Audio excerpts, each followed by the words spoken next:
From the Standing Stone Farm Studio right outside downtown Nashville, it's time for the most ridiculous sports podcast in the world. So sit back, relax, and listen as Bobby Butler and Brandon Bond crack open a cold one and talk all things hockey, pop culture, and complain about everyday situations. It's the Pucks Out Podcast on the Penalty Box Radio Network.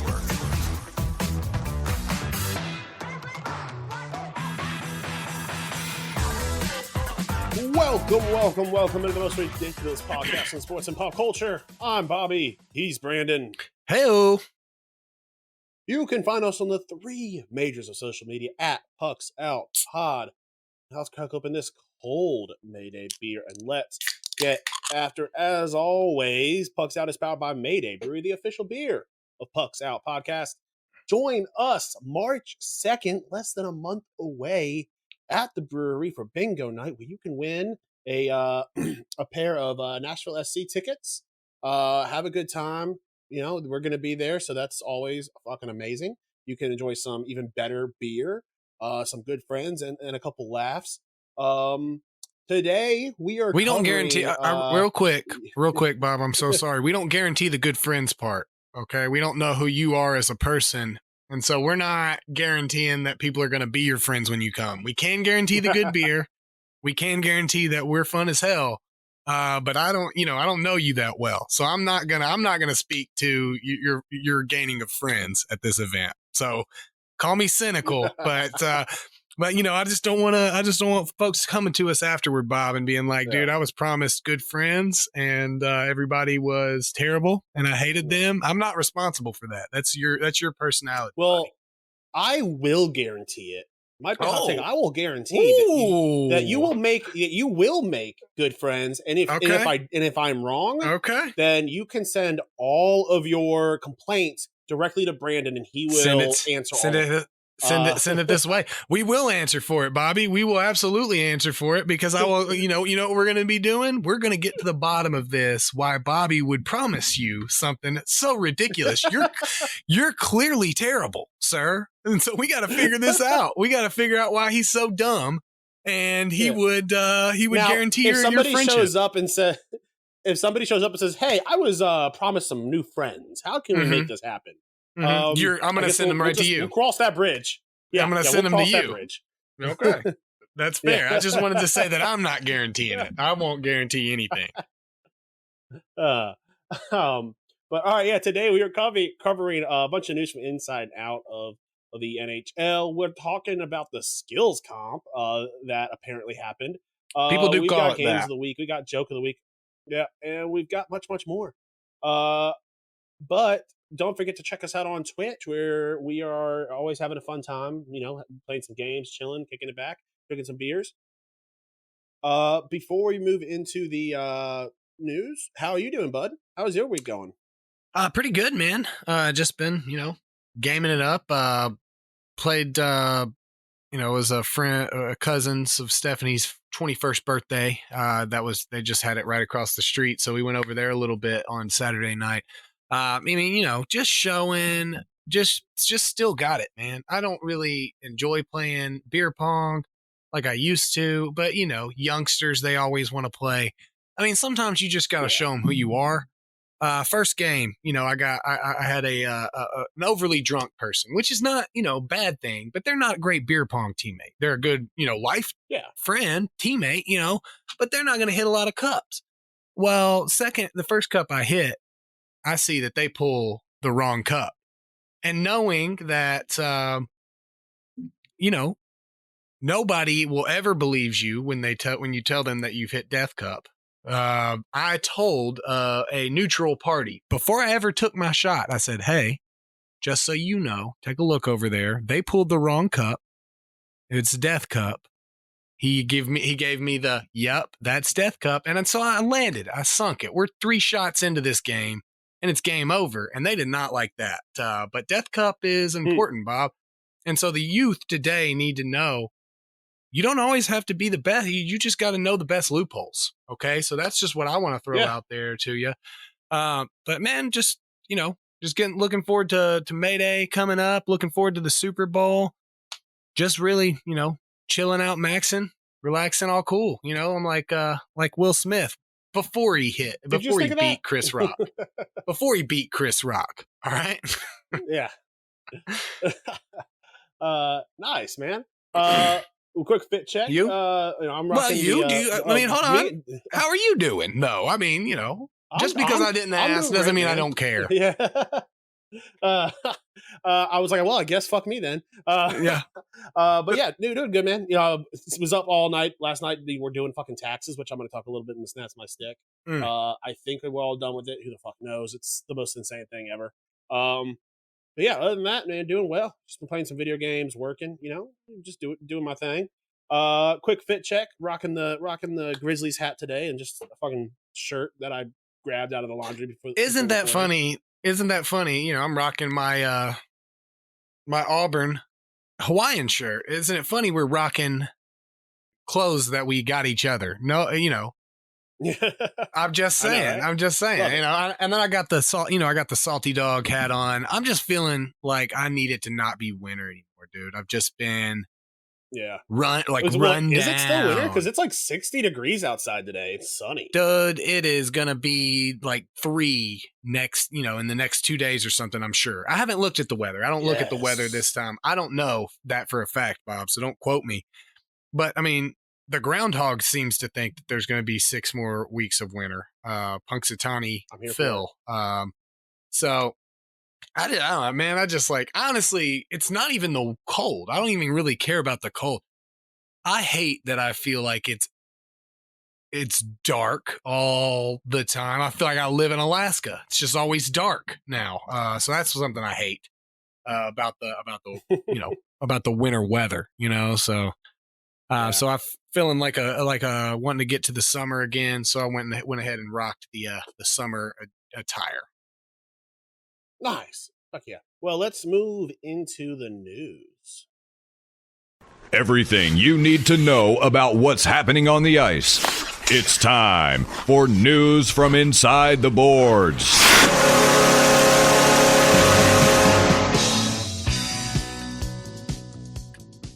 Jaromir JAGR scores his 1,099th professional goal, passing Wayne Gretzky for the most in hockey history. You know what bugs me the most about this is that Wayne Gretzky did not just wait till he get 2 more before retiring. Get 2 more goals. Mm-hmm. It really bugs me that he didn't just get to that round 1,100. Like, it's annoying, and I don't like it. And pro professionals need to be better. Yeah, I don't think that he cared because almost 800 of his goals came in the NHL. Okay, this is entirety of pro goals. So I'm assuming any type of National League play or AHL, minor league play. I think those goals would count because that's professional level hockey, right? Do national teams count as professional? Because in my mind, like do Olympics count as professional? Yeah, I would imagine so. That's my if question. if they're professional players, if they get played to play hockey, they're professionals, right? I mean, well, are you getting paid at the Olympics? Are you getting paid to go participate in the Olympics? I'll bet the whole point of the Olympics. I'll bet you the national team pays them. I'll bet you the national team. Okay. This is me just guessing, buddy. So this is not, normally I'm very gung-ho about how you're wrong and how you could never be right. And I still am gung-ho about that. But more so that I'm just assuming that because this is a professional goal that he got in another league. Well, I don't think Gretzky played in the KHL or anything. So yeah, I'm trying to look. I don't know. I'm trying to look. Right. Let's see, because it keeps wanting to lock it into specifically NHL or like give you like a league. Yeah.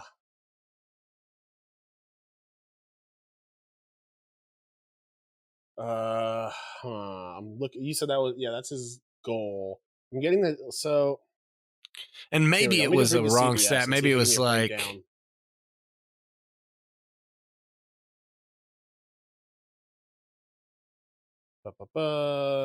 Yeah, it says here he added 94 goals in Continental Hockey League, 107 in the Czechoslovak and Czech leagues, and 55 in international tournaments, including the Olympics, World Cups, and World Championships. So this stat is including the Olympics. I just didn't know if like so it would be considered if like other players get their Olympics and stuff counted.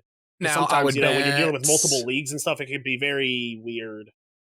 Yeah, I'll bet it. I mean, I'll bet it does, though. I bet it gets counted for everybody. I mean, the guy that scored a goal in 1974 hockey for whatever team has a goal in the professional hockey. But normally, they play it professionally.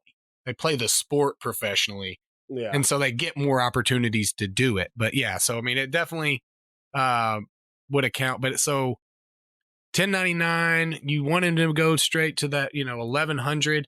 That means that that's still funny because there seems like 300 some odd goals that are unaccounted for that are just floating around.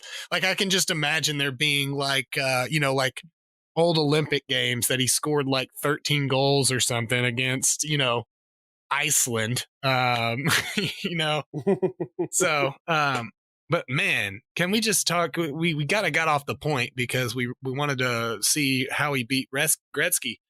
But 51 years old, dude. I mean, 51 years old, and it's not the NHL or anything. Like, don't get me wrong, but I mean, there's most 51-year-olds can't play in a beer league, dude.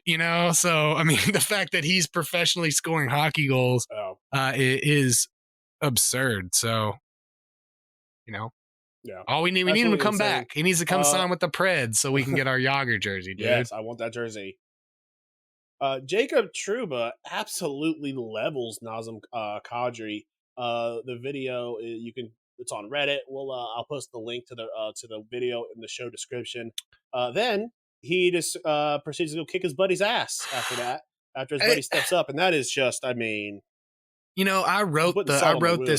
I wrote this out for you, Bob. And when you said absolutely levels, I knew as soon as you said it, I undersold it. I undersold this. It was like a freight. It was like a freight train. He got wrecked. It was good form. It was everything. And then he ragdolls him in the fight too, man. It was a bad day for the Flames. This might be a finalist for our hit of the year. Yes. This is already a finalist for the Pucks awards. Yes. This is, we probably need to maybe, you know what I'm going to do? I'm going to put in our title here, Pucks Award finalist, so we can remember it. How you like that, Bobby? That's smart right there. That's smart. We're still going to lose it. But it'll only be us to blame. It will only be our fault. Yeah, man. Trouba absolutely destroyed him. He's doing great there in New York. I mean, he's been such a good fit for that team. And they seem to kind of have turned it around a bit from their slow start as well. Yeah. Let's move in to outside the NHL. Now that you know what's happening inside the boards, time for the rest of the headlines with news from outside the boards. It's Super Bowl week. We've got the Eagles versus the Chiefs. Let's talk a little bit predictions, what we're thinking here. I'll start us off with saying that I think the Chiefs are absolutely going to walk all over Eagles. That might be a little bit with my heart, but I think that if I was thinking with my brain, I think the Chiefs win it. I think they win it by 10. They're the underdog right now. So raise the trophy. So not even money, a little over even money, plus 105 right now. I think the Eagles are sitting at minus 125. Man, I could see that happening. The Eagles have shown a whole lot, man. That defensive line is nasty. Jalen Hurts and the AJ Brown combo is great. It's hard to undersell Patrick Mahomes and Andy Reid's game plans, though. So definitely up there, man. I'm not really sure which way I'm leaning. I think I'm leaning on. I'm going to go with the Eagles. You've gone with the Chiefs. I'm going to go with the Eagles. Do we want to get maybe a score prediction? Oof. I'm gonna say. I know I said by 10, but I'm feeling 38, 33 Chiefs. 38-33 Chiefs. So I'm going to say Chiefs. 38-33. So a big scoring game from you. I'm going to go Eagles 27-21. Let's see.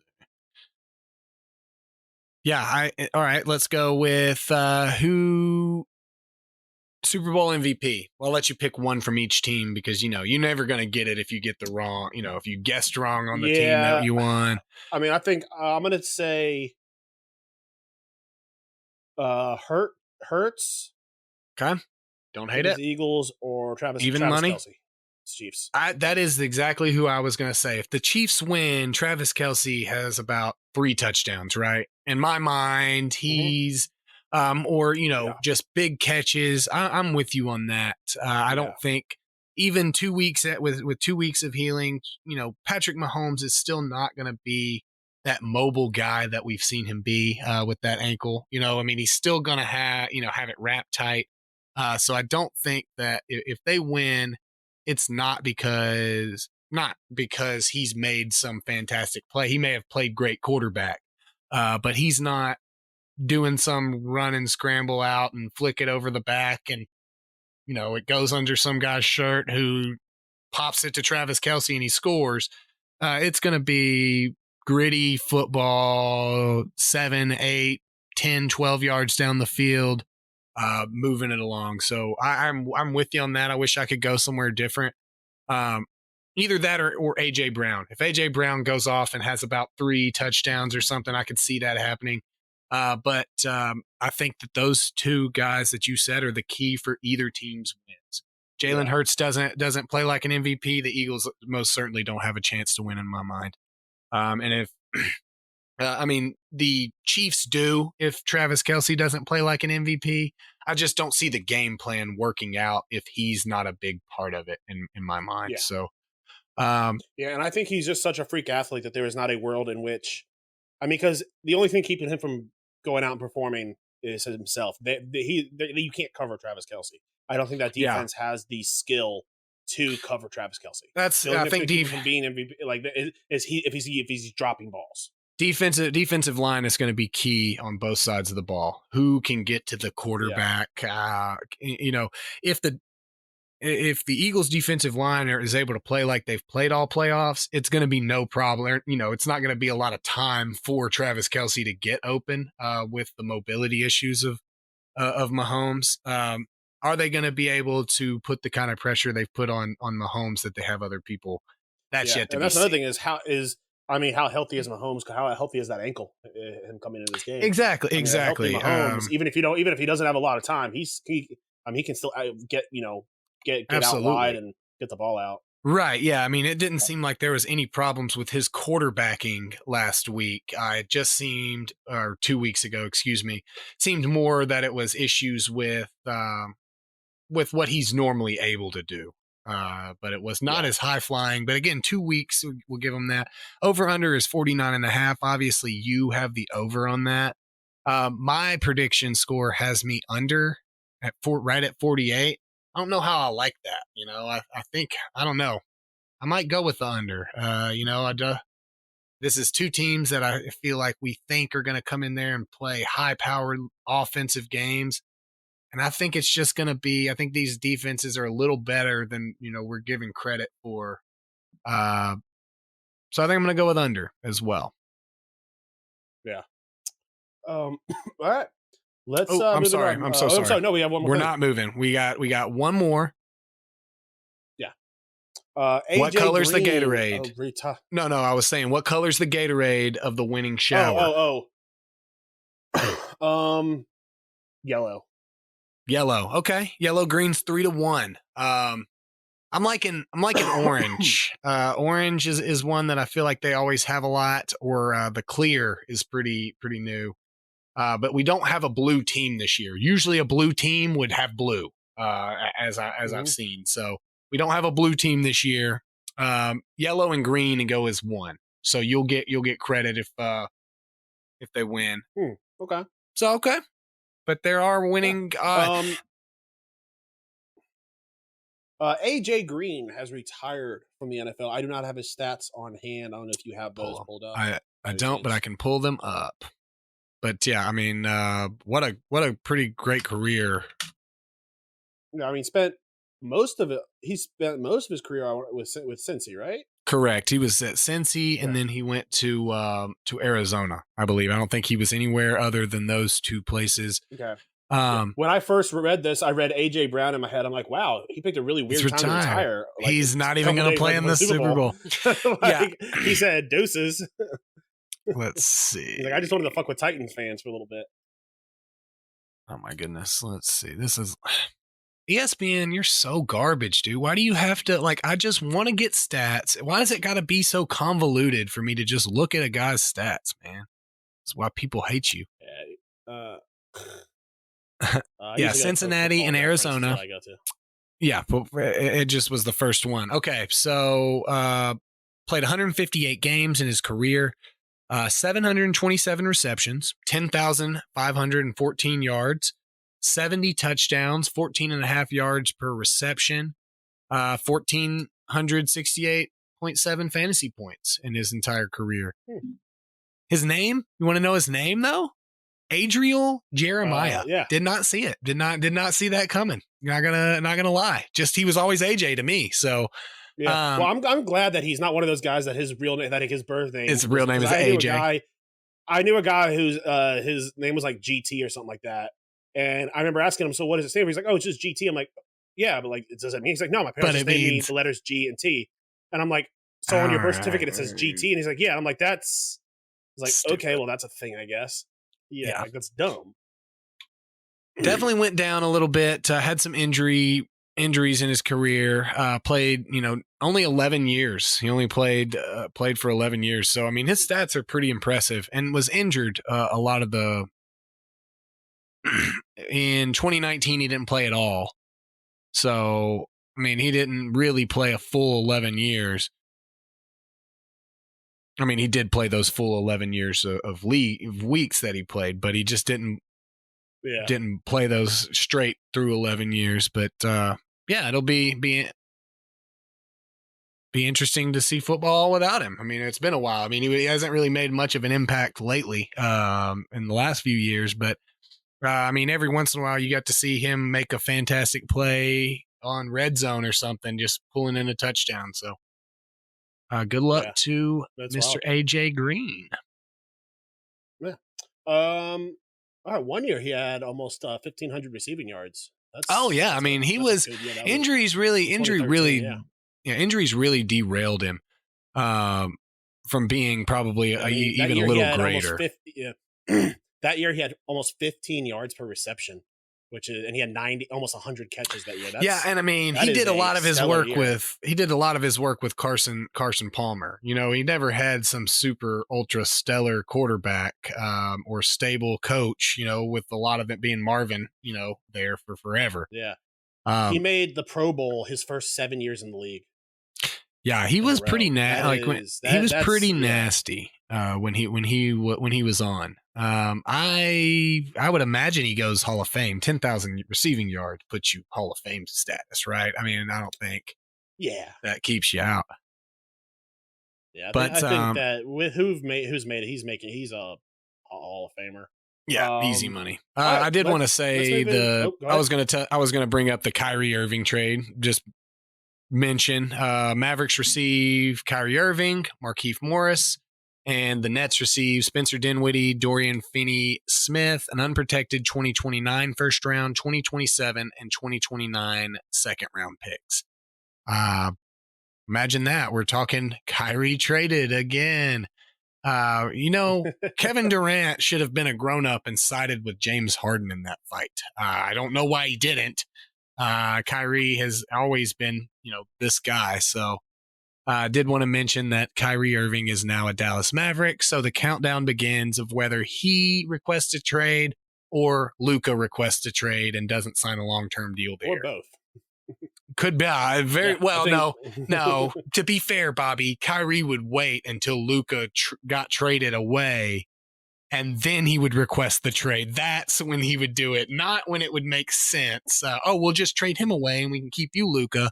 No. No, I'm gonna wait. I'm just gonna wait this out. Yeah, I would love to see, because the Nets pretty much said publicly that their only goal was to make sure that Kyrie did not go to the Lakers, because Kyrie wants a championship. He wanted to go to the Lakers, and they said, we are not sending you to the Lakers. So I would like to see Luka go to the Lakers now. That would be best case scenario. That'd be great. Luka. Or the Celtics. I'd like to see. I would love to see him go to the Celtics. That would be amazing to me. Neither of those two teams have the money for him, I don't think, is the unfortunate part. They already got their money tied in big superstars, so yeah. I don't think that's happening. Yeah. I don't think Luka's going to Boston. Oh, the Lakers have a superstar? LA. It's unlike them to have a bunch of superstars. Yeah, Russell Westbrook. Russell Westbrook. Maybe you heard of the guy, all right? Maybe you heard of a little coaching. Maybe you heard a little coaching legend called Luke Walton. Maybe you ever heard of him? Yeah. Yeah. You ever heard of Rick Fox, buddy? You ever heard of Rick Fox? He was on One Tree Hill, all right? Talking about superstars. Over here. Just talking about LA legends. Ever heard of a little lady called Lisa Leslie? Maybe you heard of her, a basketball legend in LA. All right. The main topic of the day is we're talking about the atrocious, just absolutely horrible skills comp for this season's NHL All-Star Weekend. I mean, I got through half of it and just said, nope, I'm done. It was one of the most cringeworthy things, and I'm glad I'm not the only one who thought so. It was so forced. It was just so bad at every aspect. I was playing video games. So scripted. I was playing video games and I remembered, the skills competition is on, so I pop on Reddit to see, how it's going, and people were like, it is not going very well at all. So I just continued to play video games. You texted me about the time that I'm like looking that stuff up, and it's like, this is not good, man. This is really bad. There was an accusation of war criminals on there. You said somebody accused Alex Ovechkin's son of being a war criminal. So that was I'm sad I missed that. I think it was someone for like Toronto Sports News or something like that. It was pretty much like, why are we making OV Jr. Like center stage here when Ukrainian civilians are dead? And it's just like, well, because this is the NHL All-Star game. So and he's a kid, and listen, I give a lot of flack, and the one good thing about the All-Star game, is, and I'll put the link on the doc, is that for the breakaway challenge, Sidney Crosby and OV, they teamed up and gave assists to OV Jr., which is, that's kind of cool. That's a cool thing. People like to see it. And it was the all moment, but also seeing Sidney Crosby and Alex Ovechkin playing together like that, that's a once. You're never going to see that thing again. That's a cool thing to say you got to see. We can say though, he scored his goal on Roberto Luongo as well. Ah, perfect. Well, we can say, I feel like we were very excited before this season, Bob, or maybe it was last season or whatever, for ESPN to get their shot back at hockey.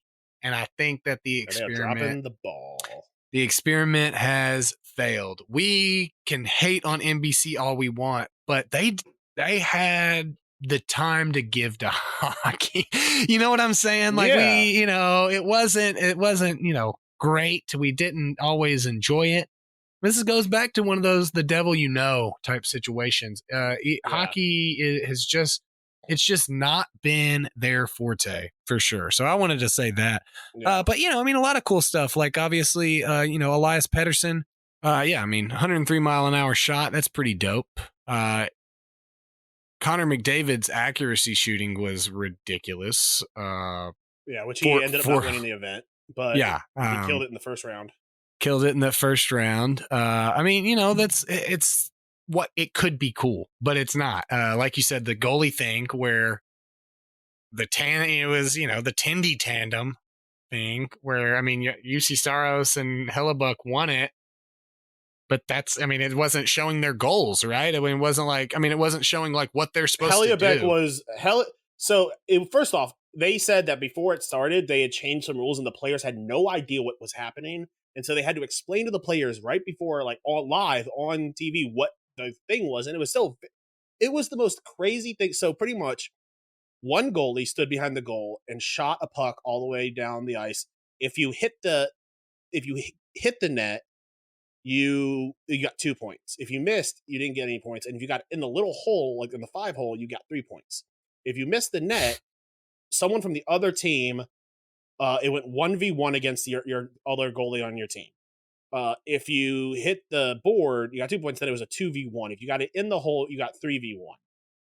So it was just weird, and we didn't even get to see UC Stars in net. That was one of the few things that wasn't broken. It's like they did it like a tournament where how many saves in a row can you get? Right. That was good. That was fun to watch. It caused, it got people going, but like this was just dumb. Like all of it was just so bad. Some other things, the splash shot was dumb because they're like, oh, you have to try and get the other if you get all 5 and then hit the little thing, you dunk the other person in water. And I was like, oh, maybe they're going to do this in the rink where it's really cold and the person doesn't want to get dunked. They did it outside in Florida on like a 85-degree day. Like, I need to be dunked. Yeah. And they were like, so Rantanen, how was it being dunked? Or it was like I don't know, some ranger, I don't know who it was. They were like, oh, how was it being dunked? He's like, oh, it actually feels really good. I'm actually gonna just stay in here for the rest of the thing because it's really hot out.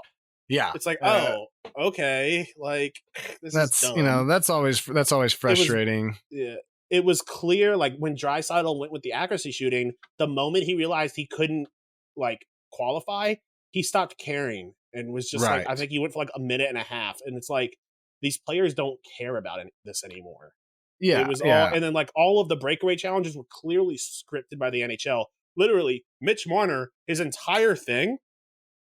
Like I said, he came dressed out like Hawaii 5-0. Mm-hmm. And then I thought, okay, he's in a little costume. Maybe he's gonna do a cool. He literally just skates and shoots, and he missed. He didn't even hit the net, and he's like, And then the judges gave it like, and then the judges, oh my God, 3 people never even heard of before in my life. There was 2 wrestlers that I've never heard of. There was a guy who used to be in a boy band from the 90s, but a Canadian boy band that I've never heard of. Then there was another guy who was not even the second most popular supporting character from the show White Lotus. But he just happened to be Canadian, so they put him in there. And then the only person who actually got a standing ovation was Australia's like top tennis player. Was the other judge. Who's top women's Australia's tennis player? Oh, women's tennis. I do not know it. Then I'm sorry, I'm just not familiar with tennis at all. But they were going through, and they're like, these are not athletes. And then the one athlete on the board actually got a standing ovation from both the other judges and the rest of the place. But she just so happens to live in in that area of Florida, so that's why they had her there. They forgot to get judges. Legend. They forgot to get judges, dude. There was a guy. Yeah. There's a guy that woke up that morning and he was like, dude, this ESPN has been so cool about this whole thing. They really have not wanted us to do anything for the All-Star game at all.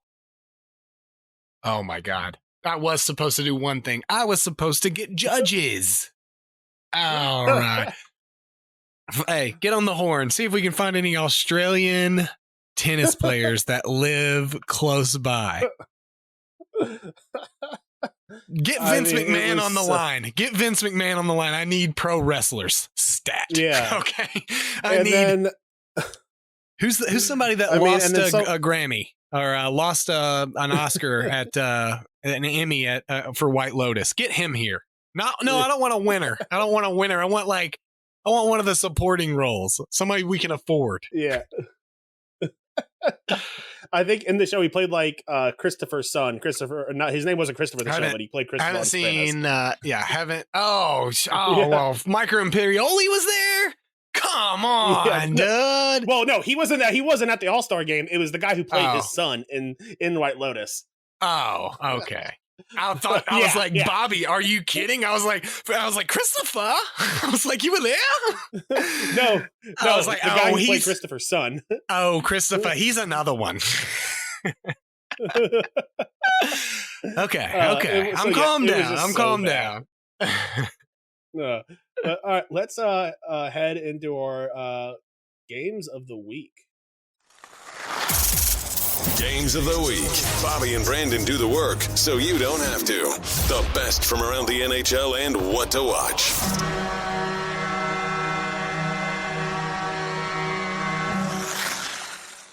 Alrighty, we have a little bit of a score update after we picked the All-Star games. I won this past week. Let me see if I can find the actual thing. I had the Central. I had Pacific over Central and Atlantic over Metro. I lost the first one, won the second one, and then my Atlantic pick to win it all won. So I got an extra win this week. So the current record is I am sitting at 42-29, and Bond sitting at 41-28-1. So he has a small edge on win percentage right now. Small slight, like we're talking 0.07 or something. No, it's not even that. It's like it's like 0.26 or something like that. So yeah. But he does have a significant advantage right now on the betting record as far as money. I'm sitting at $68.15. He's sitting at $80.36. He had a really good run where he won a bunch of puck lines. Yeah, I'm going for it again, baby. Let's go. I'm cranking this up. Let's jump into the beginning of the week. I've got the Kraken going over to the East Coast to take on the Devils, two hot teams. And I'm going to take the Devils on this game. And I'm actually going to, because I think it's going to be fairly, actually, I was thinking about taking puck line. I think I'm just going to take money line on this. Don't hate it. I'm sorry. I'm going to go to my first game. So for the Thursday game, I have the Avalanche playing the Lightning the 9th at 6 p.m. I am going to go with the Lightning. Just straight money line. They're at home there. The Avalanche have been stepping up a little bit, but the Lightning just seem to get it done when they're playing there at home. So I'm going to go with the Lightning. On Friday, I've got the Maple Leafs going into Columbus. I'm going to take the Leafs on this, and I'm going to take the puck line. Smart. I think that was a good call by you. I have the Kraken and the Rangers for the next night, which was what I was about to talk about before I realized it was the next night. Normally I'd go with the Kraken here, but on the second night of a back-to-back, I'm going to go with the Rangers, and I'm going to hope that they are the favorite, and I'm going to take the puck line for them. Nice. Yeah, I like that. Let's see. On Saturday, I've got an 11:30 puck drop up in upstate New York. I've got the Calgary Flames coming into the Sabres. I'm going to take that home team to win that matinee game on a Saturday. I'm going to take the Sabres. Like that pick. I was gonna say if you went with the Flames, I think you're taking the wrong call there. The Sabres have been lights out lately, so good call, good pick. So hot right now. I have for my Saturday game the 11th at 2:30. So watch the Sabres game. You get to come right over and watch the Capitals and the Bruins. Bruins kind of went into the All-Star break a little slow. I think they're picking it back up. I'm going to go Bruins puck line. Nice. Yeah, I think that's solid. All right. So on Sunday, Super Bowl Sunday, you actually have the first game that day. Okay, Super Sunday, the 11:30 a.m. game, a game that you might actually take the time to watch before the Super Bowl. I guess yours is at a decent time as well. I have the Oilers playing the Canadians. It's 11:30 a.m. on Sunday, the 12th. I'm going to go with the Oilers, and I think I'm going to go Oilers puck line. Nice.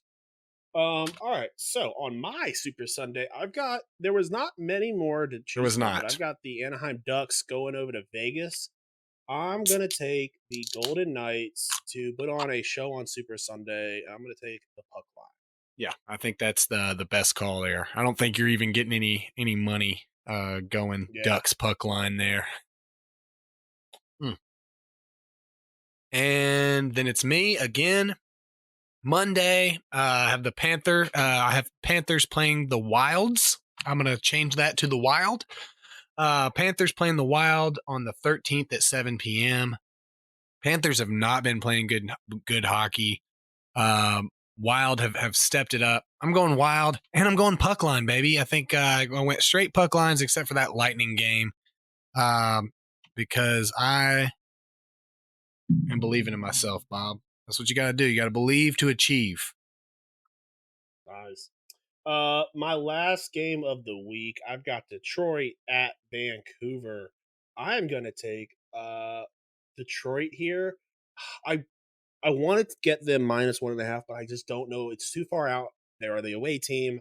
I don't know if they're going to have that line, so I'm just going to take money line. Okay. But I think Detroit's going to win by 2. Okay. So I'm taking Detroit money line.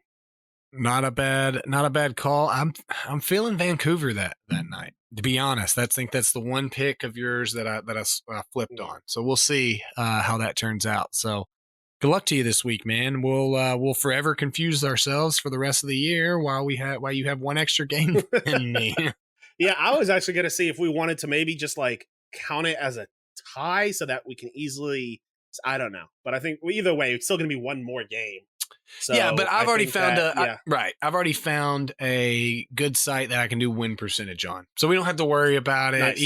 Even with ties. So that's how I was able to calculate. Just every couple of weeks, we need to is. put a little asterisk that says, "Here's why Bob has one more game." Yeah, so we're not that's why I'm looking for the reason why. You saw on the games of the week doc, I put a big Bob has an extra game this week, and so hopefully that will.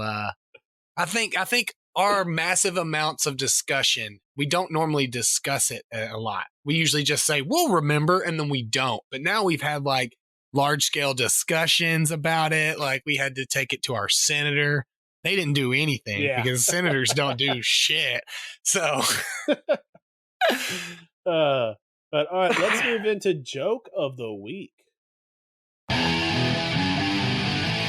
The weird. Corey Perry. See, I don't like that. Wild. I think the first read was a good one. Now I'm overthinking it. Outlandish. Each sixth chick sat on a stick. Little tongue twister. And downright dumb. You're kidding me. It's time for the joke of the week. All right, I think you may have sent this to me on my. Did you text me this? I've seen this before. I texted you about something. The groundhog dying and big meteorology. Okay. Yes, so this is all you, buddy. This is all you. Yeah. So you've probably Taliban seen fighters who moved on Twitter or something. I've seen it around. But Taliban fighters who moved to Kabul after the takeover are bored and fed up with traffic, saying that the 9-to-5 grind that they are being forced to do now. And they are salaried workers now, where if they don't show up to work, they don't get paid. Well, they're hourly work, I guess. And they said that it is one of the worst things they've ever done. And honestly, it really talks to the shittiness of 9-to-5, where these guys would rather hide in mountains and be bombed on than just go to an office job. They literally said that it is truly. We did have it. It is taking years off their life having to go and sit behind a desk. Taliban workers who go to war with the United States say now their life is in danger by the monotony of going to a 9-to-5. They fight with their They used to fight with their coworkers of whose turn it was to get blown up and blow up other people while being blown up, and they would rather be doing that than working a 9 to 5. That should tell you something. Like, what is their title? Like, I want to know their job title. Like, I'm a terrorist. He used to do terrorism for the love of it, not the money. And as soon as he starts getting paid for it, it's no longer a fun hobby. It's now just a job. This guy finally realized, okay, so maybe we should, do something else for money and then do the terrorism thing as like a fun hobby. Or, hear me out, back to the caves. I'm just going to throw it out there. Some of these quotes honestly are amazing. So they were interviewing some of these guys. This is a quote. The Taliban used to be free of restrictions. That's a fucking statement right there. But now we sit in one place behind a desk and a computer 24 hours a day, 7 days a week. Life's become so wearisome. You do the same thing every day. I sometimes miss the jihad life. After we arrived in Kabul, we were stunned by its complexity, its expanse, its size. We didn't know where to go. Everything was strange to us. And of course, we were strange to the local people. For 25-year-old fighter Abdul Nafi, who fought in the Taliban's insurgency for 7 years. 7 years is, that's he was earning vacation time. He was earning vacation time, and the company got bought out, and now he doesn't have his vacation time anymore. He's like, what the hell? Why was I saving this? Yeah. This is my favorite. Like, Huzafai, a 24-year-old former sniper who enrolled in the capital's police department on arrival, he echoed his comrades' disdain for office life. So one of my favorite was, we had a degree of freedom about where to go, where to stay, and whether to participate in the war. He says these days you have to go to the office before 8 a.m. and stay there until 4 p.m. You don't even get a choice of war if you want. Like, I want to choose to be in the war, buddy. Like, I do like the choice of war. I'm gonna choose it every time, but I want it to be my choice. Okay. You know what I had to deal with today, Bobby? A woman was walking into the university. Now, I don't know how to read or go to university or anything, but it offended me on a level in which you would not realize. I am just waiting. I can't believe CBS hasn't made this a sitcom. Like, I'm waiting for, like, it's the fourth quarter of the NFL game. It's like, stay tuned after the game life. Where... Yeah. Welcome to watch Jihad Life. What happens this week when Mansoor realizes he can't bring his gun to work anymore? Right. Oh, no. He's like, his mom's like, Ahmed, you are not supposed to anymore. I don't know what it's called. Yeah, but you're not supposed to do it anymore. That was when... And what's this? Special guest star Jeremy Piven is on tonight's episode. He's reprising his role as Ari Gold. He's now agent. He's now an agent for Taliban guys. Yeah, he's like it's Entourage Jihad. Yeah, exactly. Like, like the most coveted jobs and stuff are like, dude, I just want to be on the executioner squad. It's like, yeah, everybody does. We have a list as long as Kabul. Okay. You're never going to be an executioner. Boom. In walks Jeremy Piven. This guy's to the front of the line. Ari Gold gets it done. Okay. Yeah. This time, you're fired thing with the paintball. He's just it is not as fun, right? Yeah. It's a little dark. You get Michael Scott doing a fake office firing, except for he like shoots him in the leg. He's like, oh no, I'm just kidding. You're not fired. That was just the joke firing. This is like very like sometimes these like not the Onion articles, it's like these are like real stories, but when I read this, like some of these quotes, I'm like, this is fake. There's no way that they are saying things like, the Taliban used to be free of restrictions.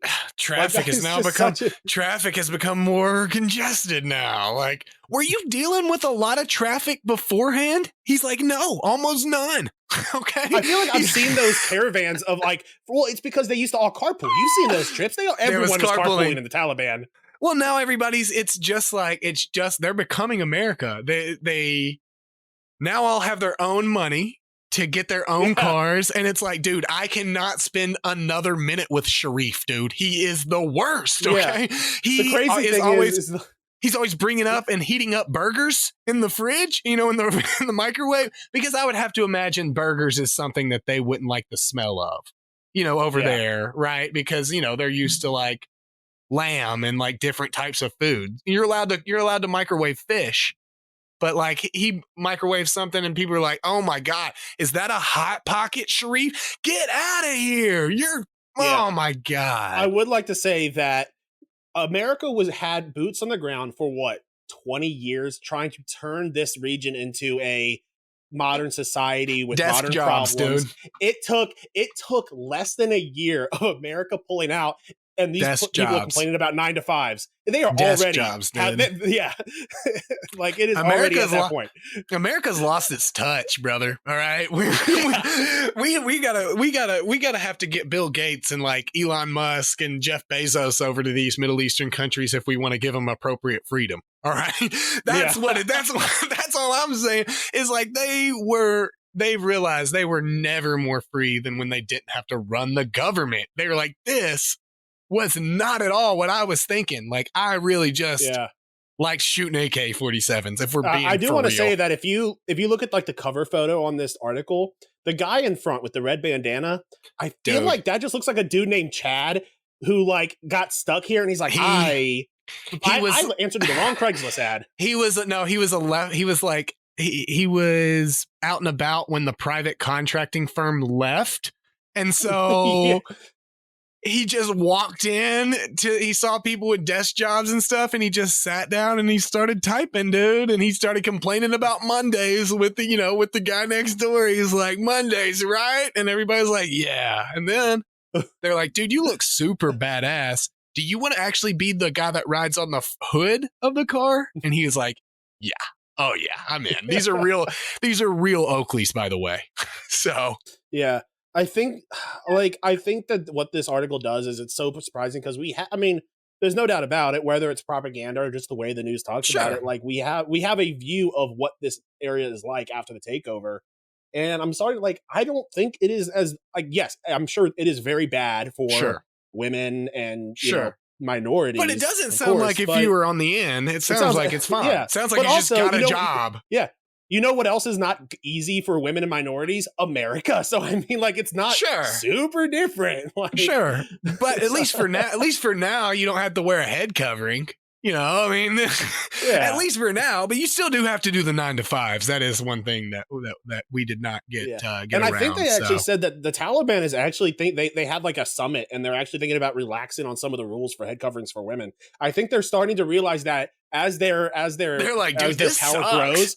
They're like starting to realize that like being in a society can be difficult, and rather than deal with a bunch of rebellions, they're starting to they're like, listen, it's like we that should episode of Family Guy where they're like, guys, what if we get rid of all the government? We want anarchy, but we're all very busy. What if we what if we all agree on like 5 people? It's their job to represent us. And like every couple of years, we change, we vote to see who we want to represent us, so that we can all do our own thing and not have to worry about running everything. Let me tell you this. Let me tell you this right now. I'm totally in with that, because we got to get more people in here to do these desk jobs. Okay, I've seen American TV. They always have the women in here and the computers. Okay, we need to get to like Mad Men. All right, we don't want to go too far or anything. We don't want we don't want women like demanding, equality or anything like that. But Mad Men, where we still get to treat them how we want to, but there's a little bit of give. We got to tell them they're pretty and they get to wear nice stuff. I need AMC to pick up a Mad Men spinoff in Kabul. That's what I'm saying, dude. That's what I'm saying. It'll be the progression. It'll be like once their society progresses and they're sick and tired of like fighting rebellions, because all the guys that they used to have to fight them are now like living cushy office jobs. Like it's like that Mad TV skit where that guy was like a Middle Easterner, and he's like, I've infiltrated him, and he's like, but he's really clearly enjoying American lifestyle. He's like, no, I've got this lazy boy. The Americans, they're so lazy. And they're talking about with the cell about doing the terrorist attack. He's like, what about this though? What if I stayed here and I kept getting intel for the next 20 years? Okay. How about that? So yeah, this is a really good one, man. I'm really glad that you, it's nice to know about other people's struggles. Okay. Cause I think we made fun of them, the Taliban because they couldn't fly the helicopter. But that really wasn't fair of us. We didn't know how much they would hate desk jobs. So yeah, and to be fair, we also cannot fly helicopters. We can't, but we've never tried to fly a stolen one. At least not anything that we're going to admit on here that's being recorded. I mean, I feel like I've watched Rambo. I feel like I could figure it out. Like Rambo wasn't. Oh my god, he figured it out. Oh my gosh, are you kidding, Bob? We could YouTube it. You know what I'm saying? Like we could get the bad boy off the ground. We would not be good at it, I can imagine, but we would be able. Although that was a military one that probably doesn't have specifications at all. Oh, and didn't they switch a bunch of stuff? We're not going to be able to mechanically fix it. But if we knew that was a working helicopter, we would be able to. Well, YouTube. I will say that there was a story a couple of weeks ago that they also in the Kabul area, they had a bunch of U.S. military trucks that were broken down, and they did just YouTube how to fix them, and they were able to get them all up and running. Yeah, that was a big thing. The U.S. the military was like, "Hey, we left a bunch of weapons and high tech trucks are one thing, but Bobby. We dismantled them so they couldn't be used." And then they were like, "Yeah, we fixed all these tanks." It was one trucks, YouTube away. No way that they could fix tanks from YouTube. Trucks for sure. Those are readily available. Well, they said it was just because they said that at the end of the day, on YouTube, they found U.S. tanks in World War II and realized that it's pretty similar. And it's not in perfect working order, but it's working. And they're tanks now. I see. I don't think it doesn't have all they couldn't fix the data streams inside. But I guess we have a different thought process of a tank. We're not sure if it's working correctly, but it seems to be. It just seems like that tank maintenance is like a something that you want to be on top of, right? It doesn't seem like it's like we're freeballing. Like we got Joe up there and he went on YouTube and he's our tank guy now. He's like, oh yeah, he got me out of he said it got me out of my desk job. You know what I'm saying? It's like, do we have a volunteer for tank mechanic? We actually need a tank mechanic. And dude's like, me, I cannot anymore. Did you not read the article? Yeah. I'm sick of this. Yeah. All right, let's move into what's snapping your stick.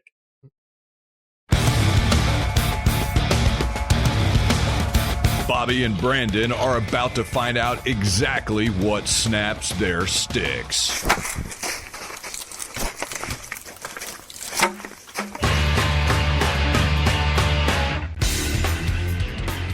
All right. Speaking about how hard we have it, American tax filing system. I'm filling out tax. There is self-employed stuff. There's W-2 stuff. There's some 1099 stuff.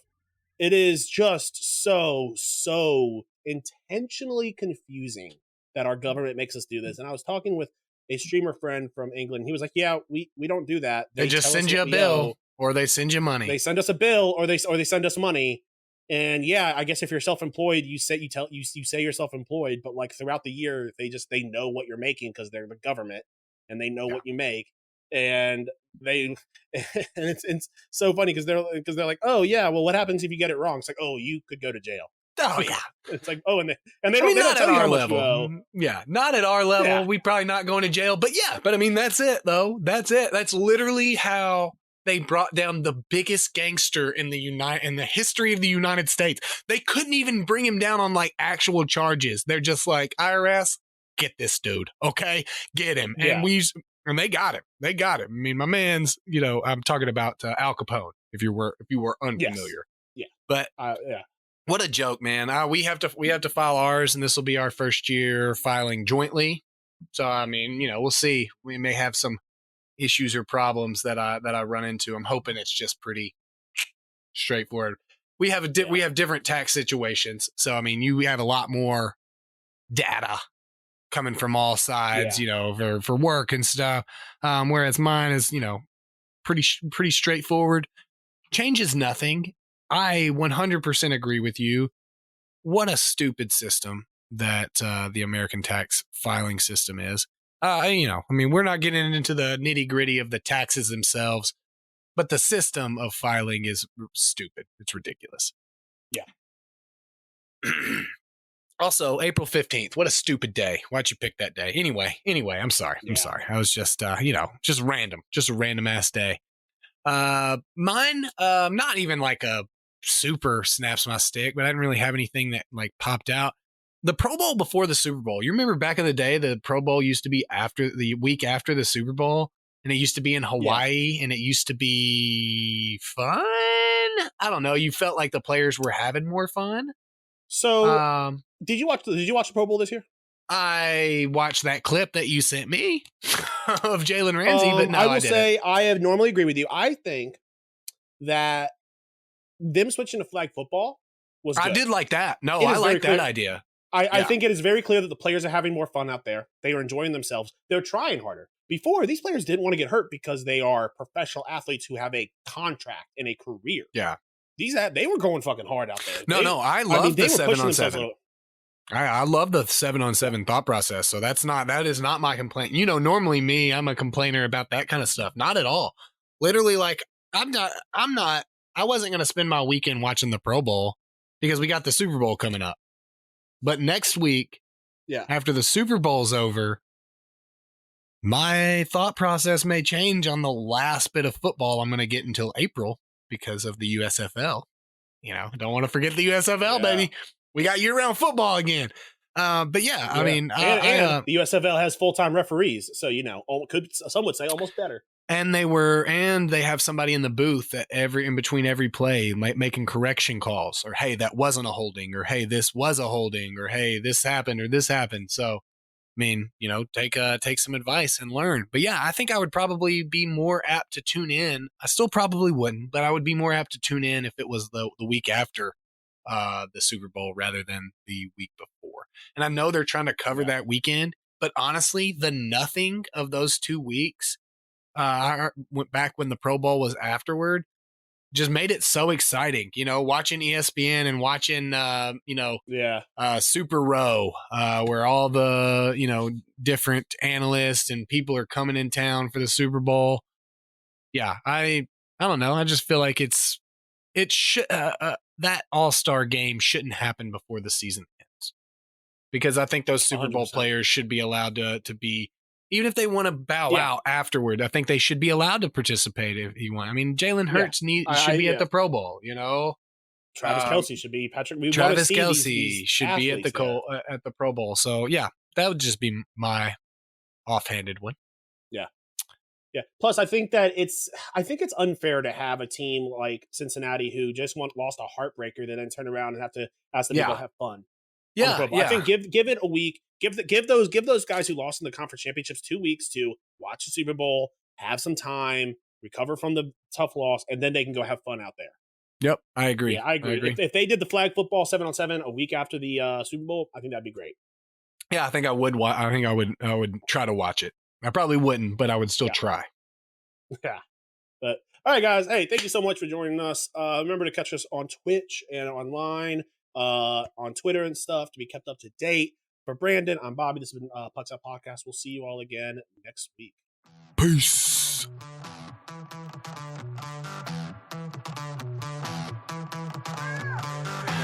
Thanks for listening to the Pucks Out Podcast. To see what other ridiculousness the guys are up to, check them out on Twitter and Instagram @PucksOutPod.